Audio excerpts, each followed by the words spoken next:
Maverick traders, welcome out to your currency recap for February 10th. Corey here with you. We're going to take a look at meaningful news. We're going to talk about the gold markets most definitely today, and we're going to highlight the very best bullish, bearish opportunities in crypto, in Forex, in currencies and commodities, and anything that trades. We want to highlight it. Disclaimer. This video was created for professional Forex and crypto traders. Maverick Currencies is a proprietary trading firm that employs professional traders around the world. Our traders trade firm capital and keep 70 to 80% of profits they generate. All trades and analysis in this video are for professional traders only. If you are interested in becoming a professional Forex and currency trader for Maverick, click the apply button in the video description. Let's break down what happened today. So today we had some news coming out of really the U.S. government, and that's been the case since Trump has taken over the president spot. There's lots of news about tariffs and a variety of different things, but the news today was in regards to gold. So the Gold Reserve Act of 1934 required the Federal Reserve System to transfer ownership of all gold to the Department of the Treasury, and in return they basically had certificates, and it valued the gold at the time at like $10 billion or something like that. Well, fast forward to today, and of course those holdings have gone up substantially, and so now that same gold is worth 800 some odd billion dollars. And so because it has gone up substantially and worth a lot more, if it's transferred back, in essence, it creates that big influx of cash, and some believe would set a floor for gold. So make a long story short, there could be, it's just basically accounting, but there could be a way to basically unlock some of that cash, basically create a new floor under gold, and that's what markets got kind of excited about today in the gold market. So as we looked at today, the currency that tends to relate most to gold is usually, historically, the Australian dollar. Well, it was the strongest today. The Japanese yen was weaker. Not a whole lot going on, though. In currency land, there wasn't a lot of movement. In crypto, not a lot of movement either, except for the lower end crypto. The Litecoins of the world really exploded. But you can see equities about 0.2% higher, but gold and oil were the stronger components. So like I said, with crypto, it was Bitcoin Cash and all these things were around 1%. That's a snoozer when it comes to crypto. But Litecoin was on fire, and it's the things, I would call them more of the fringe crypto, more of the things that are not as safe, not as secure, but far more speculative.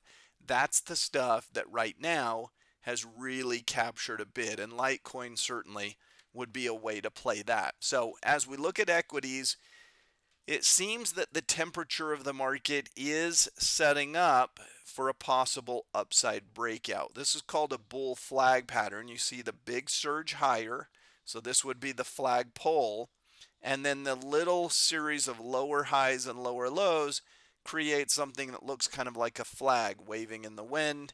And it's a bullish corrective pattern, often a precursor to an upside breakout. So just purely from a technical standpoint, a breakout above 6,100 and a surge to new all-time highs looks more likely than not in equities. If we look at what's up for this week, we've got Fed Chair Powell speaking and testifying tomorrow. We've got CPI out on Wednesday, and we know the Fed is watching these inflation numbers. It should also be noted that President Trump has basically initiated the getting rid of the penny. We've known for a long time that a penny, it costs more to produce that copper than it does, to create that value. But getting rid of the penny means that everything needs to be rounded up or down to the 5-cent mark, right? And of course, corporations have a tendency to pass that on to consumers. A little bit of a raising of prices versus a decline of prices would be expected. Fed Chair Powell speaks, again, testifies both Tuesday and Wednesday. We've got PPI on Thursday and some retail sales on Friday. So inflation numbers will be watched here. Now, let's look at a few currencies, maybe even crypto, and make sense of where there might be some short-term trading velocity. So we usually say anything in here we're less interested in because these are range bound, maybe not quite ready to run.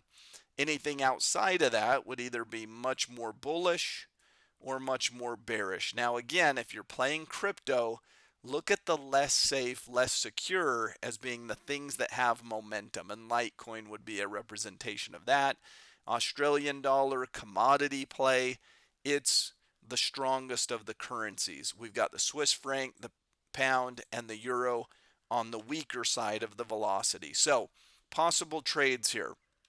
If you look at what's weak, the euro, notice on a sell signal, downward sloping, lower highs, lower lows, the very normal price chart, right? Where you just keep trending lower and lower, and the RSI downward trending, continuing to signal more bearishness coming. So the euro can be looked at as a short currency. British pound, very similar. We've had a recent consolidation, but starting to roll over. Downward slope, sell signal. This one would anticipate will continue to trend lower, and the breakdown looms. British pound on the short side, on the weaker side of things. Let's look at things to buy. How about the Australian dollar? Recent breakout here out of a consolidation. Notice the upward trending fashion. Notice the upward sloping, the buy signal. Aussie looks really good for more upside. And if you're going to play crypto, I think this is the place to be. Litecoin with the breakout, upward slopes and buy signals and all the characteristics you want to see for more upside. Now, can that turn, can that turn choppy? Is there a lot of volatility in the crypto market? Absolutely yes. But if you're going to play, you want to try to capture the trends and the velocity moves. So if you're playing things to the upside, it's the Aussie and Litecoin.